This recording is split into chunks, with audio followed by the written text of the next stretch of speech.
Daftar berapa Ustazah? Kalau dengan Mahabati, kita bayaran deposit serendah RM300 sahaja seorang. Okey, kemudian pembayaran seterusnya terpulang kepada haji dan hajah nak bayar berapa banyak. Okey. Yang penting 2 bulan sebelum tarikh penerbangan, haji dan hajah kena buat pembayaran penuh untuk kita nak proceed dengan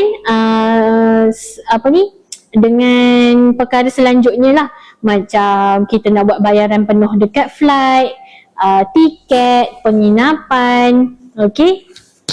So begitulah. Kalau kata puan berminat, boleh sahaja tinggalkan nombor telefon dan juga nama di ruangan servis dan pastikan tekan submit. Pastikan tekan submit. Okey, insyaAllah nanti akan ada staff yang akan menghubungi haji dan hajah. Alright? Baik. Dekat sikit lah, macam tak nampak. Alright. So ini adalah 8 syarat sah tawaf yang haji dan hajah akan laksanakan sebelum kita melaksanakan ibadah tawaf. Yang pertama adalah haji dan hajah kenalah suci daripada hadas.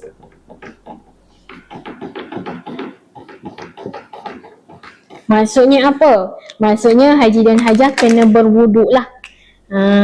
Okey. Tapi macam mana pula kalau mereka yang mengalami masalah daimul hadas?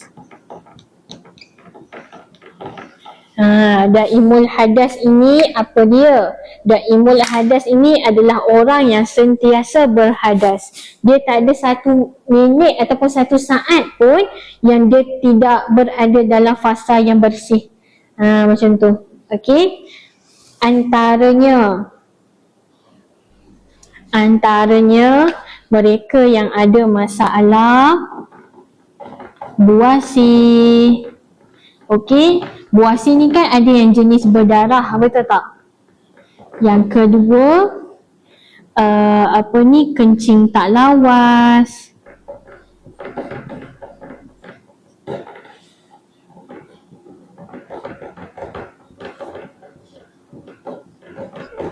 Yang ketiga, istihadah.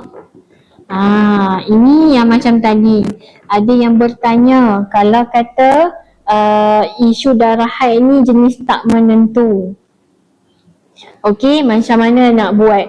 Haji dan hajah kena tengok tempoh. Okey, kena tengok tempoh. Istihadah berlaku bila mana darah masih lagi keluar selepas tempoh maksimum. Maksimum berapa? 15 hari. Istihadah pada hari ke-16. Hari ke-16 itu, okey, hajah-hajah sekalian dah boleh mandi wajib. Okey, kalau kata masih lagi berdarah tak ada masalah. Boleh mandi wajib dan dah boleh solat. Okey.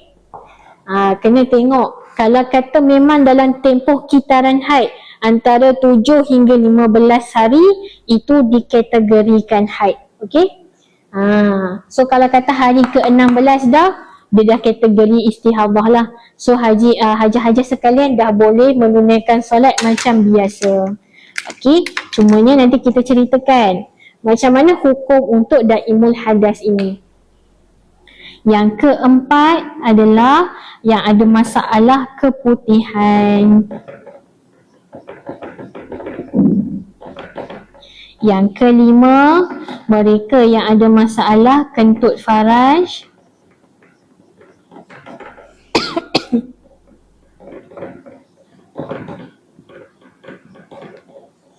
Keenam, mereka yang ada masalah terkucil.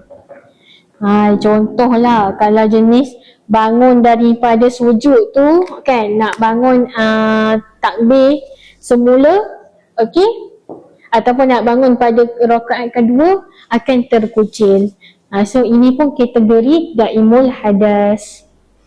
Keputihan pun sama. Okey, keputihan pun antara daimul hadas juga. Jadi dalam 6 kategori ini berbahagialah haji dan hajah. Sebab apa? Sebab dikurniakan keringanan dalam beribadah oleh Allah Subhanahu Wa Taala.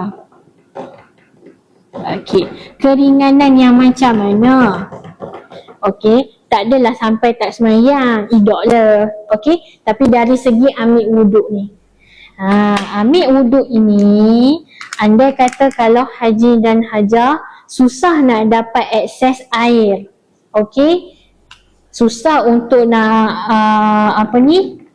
akses air ataupun nak dapatkan air.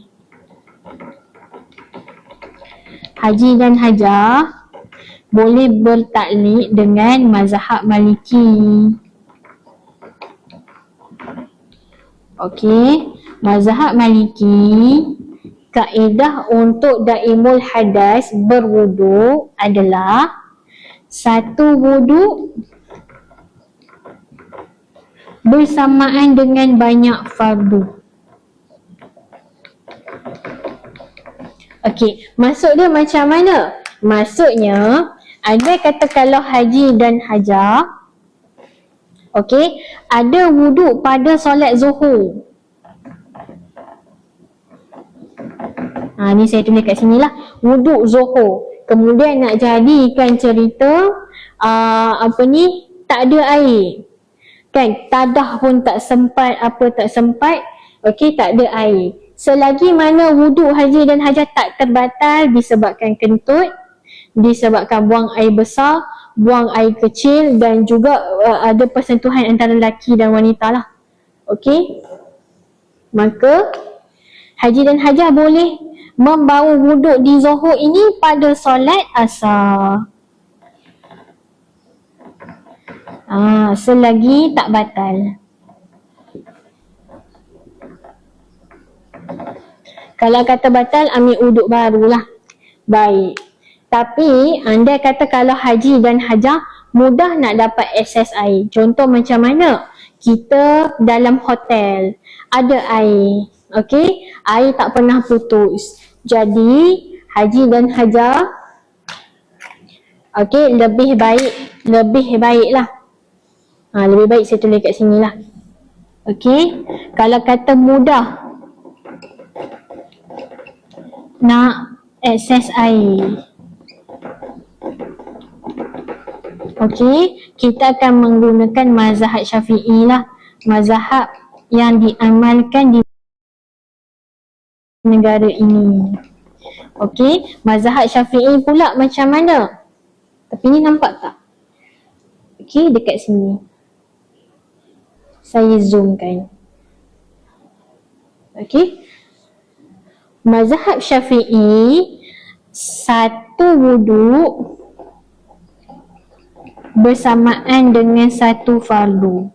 Contoh, sama juga macam kaedah ni. Haji dan hajah ada wuduk pada waktu solat zuhur. Kemudian nak guna pada solat asar tak boleh. Okey? Kena ambil wuduk yang barulah. Maksudnya apa? Kena renew wuduk setiap kali solat.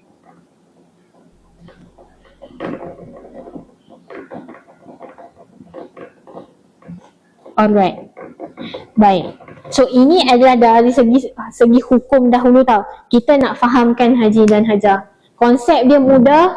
Kalau kata haji dan hajah senang nak dapat air, macam dekat Malaysia, okey, satu wuduk bersamaan dengan satu fardu. Walaupun wuduk solat sebelum itu tak terbatal, haji dan hajah kena renew wuduk setiap solat. Okey? Kalau kata nak buat solat sunat, tak ada masalah. Contoh, nak buat qabliyah zuhur, ba'diyah zuhur. Okey, tak ada masalah. Boleh guna dengan wuduk tadi. Tapi andai kata haji dan hajah susah nak dapat air. Bila waktu macam mana? Waktu kita nak pergi melaksanakan ibadah tawaf. Okey, ibadah tawaf dia susah kenapa tau? Satu, sebab kawasan itu padat dengan manusia. Yang kedua, tandas agak jauh. Bersama juga kalau haji dan hajah beriktikaf dekat Masjidil Nabawi, sama juga. Okey, Masjidil Nabawi pun dia besar. Jadi tandas dia tu agak jauh. Okey, so anda kata haji dan hajah contoh tengah solat tapi ada sesuatu yang mengalir daripada bahagian kemaluan. Haji dan hajah teruskan sahaja solat seperti biasa selagi mana wuduk itu tidak terbatal disebabkan kentut. Kentut daripada dubur lah. Kalau wanita yang ada masalah kentut faraj pun tak ada masalah, wuduk tak terbatal. Okey. Kemudian apa ni namanya? Buang air besar dan juga buang air kecil. Okey, 3 perkara ini. Selagi mana tidak berlaku 3 perkara ini, maka haji dan hajah, wuduk haji dan hajah masih lagi sah.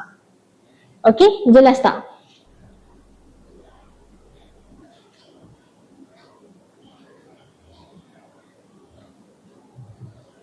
Jelas. Okey.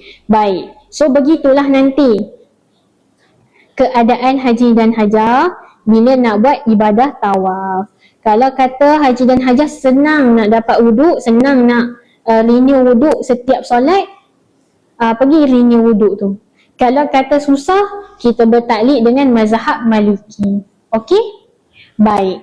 So nanti kaedah untuk haji dan hajah nak berwuduk bagi mereka yang ada 6 kategori ini ataupun masalah kategori ini, okey, caranya adalah haji dan hajah kena tukar dahulu penahan.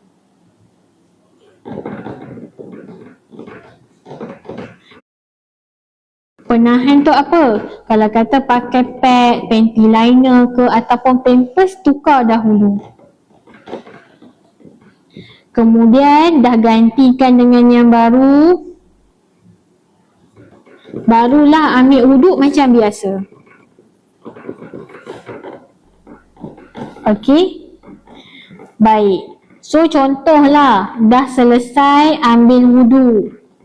Nak jadikan cerita, katakanlah kalau ada masalah kencing tak lawas ni kan, rasa macam menetes dekat bahagian penahan yang baru. Nak kena ambil wuduk baru ke? Tak perlu dah. Okey? Sebab apa? Sebab kita bertaklid dengan mazhab Maliki. Alright. Okey? Sebab bila kita nak bergerak pergi ke kawasan mataf, okey haji dan hajah, kawasan tersebut sangatlah padat. Okey, walaupun contoh kalau kata musim sekarang ni musim yang tak ramai sangat, tapi tetap sama. Sebab apa? Sebab dekat tawaf, okey, tempat tawaf bukan sekadar kita yang nak buat umrah wajib ataupun umrah rukun. Ada juga yang buat tawaf sunat, ada juga buat umrah yang kedua ataupun ketiga, dan ada juga yang melaksanakan tawaf wada', iaitu tawaf selamat tinggal. Okey? So jadi begitulah. So jadi sebab itu tempat ini sangat-sangat padat. Okey.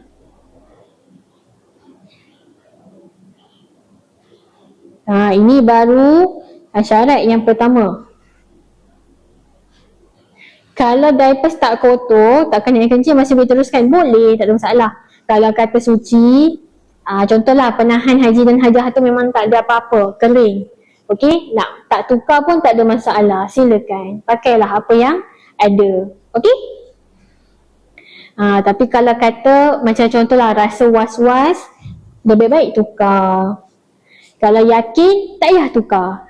Konsep dia macam tu je. Haji dan hajah waktu buat ibadah umrah, konsep paling penting sekali adalah kena yakin. Jangan was-was. Kalau was-was, haji dan hajah tambah baik. Contoh macam pusingan tawaf, andai kata haji dan hajah buat akan 7 pusingan kan. Kita dah yakin 7 pusingan, tapi nanti dalam fikiran, dalam hati mesti cakap, baru 6 ni, tak cukup lagi. Okey, kalau haji dan hajah firm, kuat pendirian, kata kami ni dah selesai 7. Okey, boleh keluar. Kalau kata haji dan hajah was-was, tambah je 1 lagi, tak ada masalah. Okey, tawaf dia lebih pusingan tak apa, jangan terkurang. Okey, terkurang itulah haji dan hajah kena buat pembayaran dam. Okey, So ini baru syarat yang pertama haji dan hajah. Kita ada lagi 7 syarat. Tak apa, kita buat pelan-pelan, okey? Sampailah haji dan hajah jelas.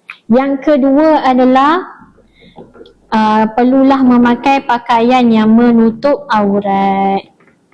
Okey, kalau perempuan pakailah apa-apa pakaian asalkan tak nampak bentuk badan, tak jarang dan menepati syariat. Kalau kata nak pakai jubah seluar, pastikan seluar itu tidak ketat. Okey, kalau kata pakaian yang memakai warna putih, pastikan pakaian tersebut tidak jarang. Okey? Yang ketiga adalah tawaf ini mestilah bermula dari Hajarul Aswad. Haji dan hajah tak boleh laksanakan dekat tempat lain. Maksudnya apa? Masuk-masuk dah jumpa makam Ibrahim katakanlah. Okey, pusingan dah bermula ke? Belum lagi. Selagi mana haji dan hajah tak jumpa Hajarul Aswad, maka pusingan itu belum bermula. Alright. Dan yang keempat adalah haji dan hajah perlulah laksanakan di Masjidil Haram. Kalau kata jumpa replika Kaabah dekat Ipoh ni kan, haji dan hajah janganlah buat ibadah tawaf pula kat situ. Okey, dia macam tak ada apa-apa lah, tak ada pahala pun lah. Okey, mestilah dilaksanakan di Masjidil Haram.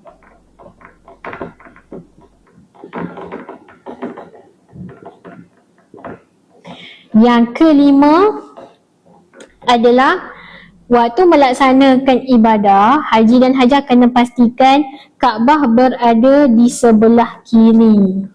Kalau kata Kaabah berada di sebelah kanan, haji dan hajah dah tersilap pusingan lah. Sebab apa? Sebab pusingan tawaf ini dia mengikut lawan jam. Bukan ikut arah jam tapi melawan arah jam. Begitu. Okey? Yang keenam, haji dan hajah perlulah yakin 7 pusingan. Macam saya cakap tadi lah, kalau kata haji dan hajah tak yakin, betul ke tidak? Saya kira dah cukup dah 7 kali. Okey, tapi hati ni rasa was-was. Sebab apa haji dan hajah? Jujur saya cakap, permainan syaitan di tanah suci sangat hebat. Okey, so antaranya ni lah. Nanti contoh kalau semayang kan, depan Kaabah ataupun ikut imam, betul ke lah dah rakaat ke berapa dah ni? Dia macam tu. Okey, jadi kalau kata haji dan hajah was-was, tambah satu lagi, tak ada masalah. Okey. Dan yang ketujuh adalah kalau haji dan hajah mampu, ibadah tawaf ini dilaksanakan dengan berjalan kaki. Kalau kata tak sihat, okey, sakit lutut dan sebagainya, tak boleh berjalan jauh, saya nasihatkan untuk menggunakan perkhidmatan wheelchair dan juga bagi. Kalau kata ada anak, bolehlah anak tolakkan pakai kerusi roda. Kalau contohlah tak ada siapa yang boleh tolak, okey, kita sarankan haji dan hajah mengambil upah lah, upah perkhidmatan. Ya Rabbi, dah pukul 5.46 dah. Okey, yang ke-8 adalah berniat. Baik, haji dan hajah, kita risau tak cukup waktu lah. Boleh ke kalau haji dan hajah, okey, apa orang panggil, kalau kita nak kata tangguh hidup juga. Sebab apa kita risau, mana tahu haji dan hajah tak solat lagi ke. Okey, tapi tak apa, nanti kita cerita slow-slow. Kalau tak sempat, boleh follow kami dahulu. Esok saya terangkan sekali lagi, jangan risau. Okey, Ustazah, kalau pusingan pertama saja terus nak guna wheelchair boleh ke? Boleh, tak ada masalah, boleh. Okey, kalau kata ada ibu dan ayah tak sihat kan, ataupun haji dan hajah rasa tak sihat, nak pakai wheelchair, silakan. Lebih baik ataupun lebih mudah pada pusingan yang pertama. Sebab apa Haji dan Hajah? Tempat bertawaf untuk mereka yang menggunakan wheelchair, okey, di bahagian matah bawah tau. Haji dan Hajah yang pakai wheelchair dekat atas. So pusingan dia lebih besar berbanding mataf yang bawah. Okey, mataf bawah kalau kata bulatan yang besar lebih kurang, kalau macam contoh bulatan besar kan, lebih kurang 500 meter. Anggaran sahajalah. Kalau kata yang kecil lebih kurang 300 meter satu pusingan lengkap. Kalau yang mataf atas dia lebih lagi daripada 500, lebih kurang dalam 600 ke 700 meter. Okey, dia jauh sikit lah. Okey, begitu. Bukan cendawan tau Haji dan Hajah. Berapa je upah? Okey, kalau kata Haji dan Hajah menggunakan perkhidmatan bagi. Bagi ni yang pakai, yang orang Arab bawa lah selalunya.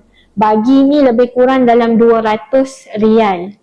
Tapi saya bagi tahu dekat Haji dan Hajah, 200 rial tu dia hanya bawa, dia tak bimbing. Okey, maksudnya Haji dan Hajah lah kena tengok sendiri mana bahagian Hajarul Aswad, mana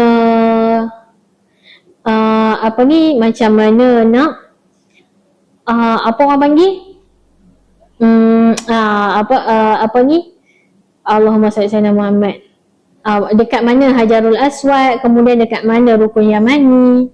Okey, Haji dan Hajah lah yang kena pantau sendiri. Berbeza kalau kata memang ambil upah tolak wheelchair. Tolak wheelchair ni selalunya dibantu oleh warga Indonesia lah. Okey, yang menetap dekat sana. Bayaran dia agak mahal, lebih kurang 450 rial. Okey, itu untuk harga sekarang lah. Tahun depan saya kurang pasti. Okey, boleh jadi dia makin meningkat. Okey, tapi kalau yang pembimbing dan juga perkhidmatan Haji dan Hajah, dia akan ambil daripada lobi hotel. Dia ambil, kemudian dia ajar dekat Hajarul Aswad nak baca apa, nak buat istiqlam. Kemudian dia akan ingatkan juga dekat Rukun Yamani nak baca apa. Dan dia akan buat satu set lah sampai sa'i dan juga bertahalul. Kemudian dia akan hantar balik Haji dan Hajah dekat lobi hotel. Naik hotel tu naik sendiri lah. Okey, agak mahal lah kalau pembimbing. Kalau bagi ni 200 rial hanya dekat tawaf sahaja. Sa'i lain cerita pula kalau kata nak sekali dengan sa'i. Okey? Jelas tak untuk Puan Hanisa? Boleh tak ajar cara nak ambil wuduk semasa tawaf?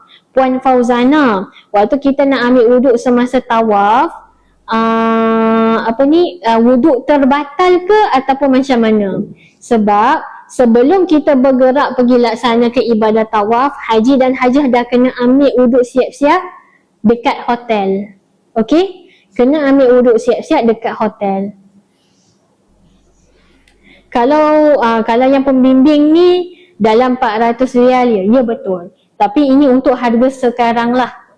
Okey, jadi katakanlah nak gunakan pembimbing ni, Haji dan Hajah set aside lebih kurang dalam 500 rial. Okey, kita risaulah. Kadang-kadang harga dia mahal. Kadang-kadang 400 rial boleh dapat, 350 rial boleh dapat. Okey, bergantung rezeki lah Haji dan Hajah. Kalau zaman, bukanlah zaman pun, tahun 2024, ibu dan saya antara yang menggunakan perkhidmatan pembimbing ini. Tapi waktu tu harga lebih kurang dalam 250 rial je. Okey, cuma sekarang inilah saya kurang pasti sikit. Tapi setakat yang kita tahu 450 rial. Okey. Baik Haji dan Hajah. Masa kita pun sedikit mencemburui. Bagi 10 rial, sa'i 10 rial. RM10 buat RM100. Oh puan, terima kasih puan ataupun tuan ni.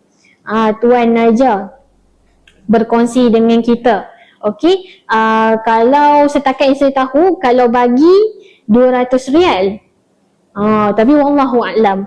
Wallahu a'lam. Okey, setakat yang saya tahu, perkhidmatan bagi sekarang RM200. Okey. Sekali dengan tawaf dan sa'i ke RM400 tu? Ya, betul. Sekali, dia buat satu set lah. Bukan sekadar sa'i, dia ambil daripada hotel, dia hantar sampai ke hotel balik. Begitu. Okey, sebab itulah dia mahal sikit.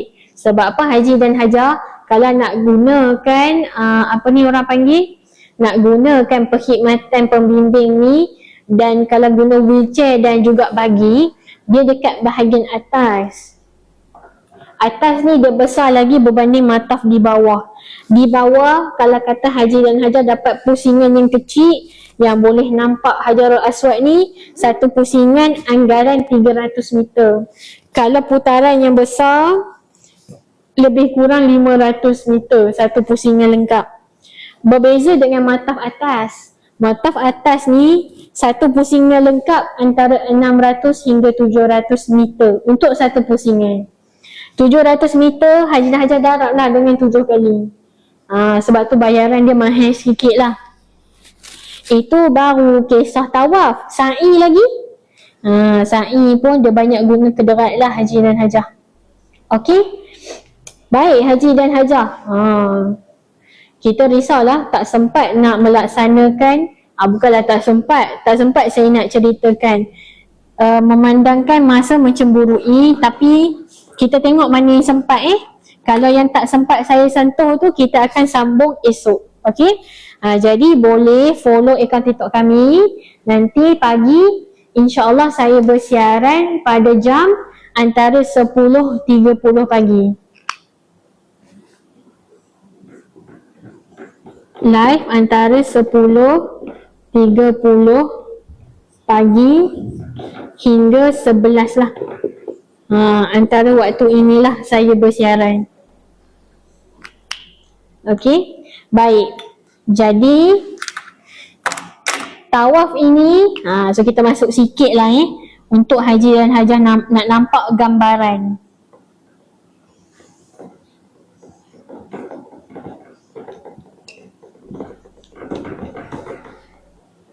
Okey.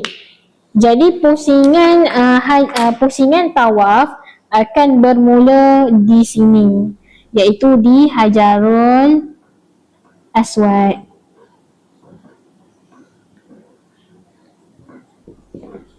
Okey. Tak boleh tulis ni lah, saya akan tulis luar. Hajarul Aswad ni adalah batu tau haji dan hajah. Saya tulis HA lah. Hajarul Aswad. Kemudian depan sikit akan nampak pintu Kaabah. Okey. Dan penjuru dekat bahagian sini.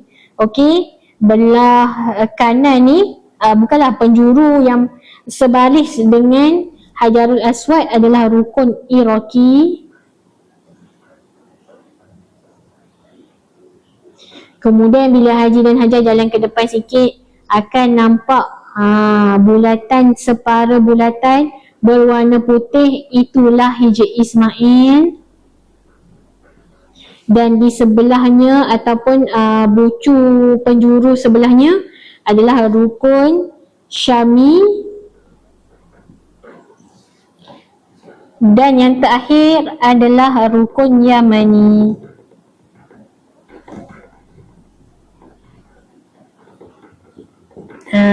Okey. Jadi haji dan hajah akan memulakan pusingan daripada Hajarul Aswad dekat sini. Okey, dekat Hajarul Aswad, haji dan hajah kena beristi'lam. Kemudian antara pintu Kaabah dengan Hajarul Aswad ada satu tempat ini yang dikatakan mustajab berdoa, namanya Multazam. Dia di antara pintu dengan Hajarul Aswad nanti. Okey. So waktu haji dan hajah nak buat istiqlam, kita akan baca Bismillahi Allahu Akbar, walillahilham. Okey, kita akan baca Bismillahirrahmanirrahim sebanyak 3 kali, walillahilham. Caranya adalah sambil mengucup. Bismillahirrahmanirrahim, Bismillahirrahmanirrahim, Bismillahirrahmanirrahim, walillahilham. Kemudian bila dah selesai sahaja menyebut istiqlam, maka haji dan hajah dah bolehlah bermula. Sambil berdoa ke, berzikir dan sebagainya. Okey, berjalanlah haji dan hajah sampai semula dekat Hajarul Aswad. Bila Hajarul Aswad bertemu Hajarul Aswad, barulah dikategorikan sebagai satu pusingan yang lengkap. Begitu. Okey? Begitulah caranya. Kalau kata haji dan hajah, tak ada masalah. 2 minit je balik. Okey? So begitulah caranya kalau haji dan hajah, tak ada apa-apa masalah. Alright. So jadi haji dan hajah, kita dalam isu tawaf ini, dia ada beberapa keadaan. Contohnya macam kalau kata haji dan hajah terbatal wuduk. Tapi tadi kita dah sentuhkan sikit kan. Cumanya untuk mereka yang orang kata apa, yang baru nak join, saya minta maaf sangat-sangat. Okey, kita akan sambung isu tersebut pada esok hari. Boleh tak haji dan hajah? Okey, sebab apa? Sebab masa agak mencemburui kita dan saya pun tak solat lagi. Okey, kita buat sebab kita bersiaran tadi sebelum masuknya asar. Pukul 3 lebih tadi kita bersiaran. Okey, jadi haji dan hajah, saya minta bantuan untuk follow dahulu kita. Okey, insya-Allah esok saya akan bersiaran pada jam ini. Antara 10.30 pagi sehinggalah pukul 11 pagi. Antara masa inilah yang saya akan start siaran. Okey? Boleh tak haji dan hajah? Saya minta maaf sangat-sangat. Sebab apa, tadi kita go through satu persatu daripada niat, kemudian 13 pantang larang ihram, dan alhamdulillah sempat juga kita sentuh mengenai wuduk daimul hadas. Okey? Nanti kita ulangkan sekali lagi macam mana anda kata wuduk terbatal ataupun waktu berjalan tu saya datang haid. Macam mana nak buat, okey? Baik, jadi minta maaf sangat haji dan hajah. Okey, so boleh follow dahulu akaun TikTok kami. InsyaAllah panjang umur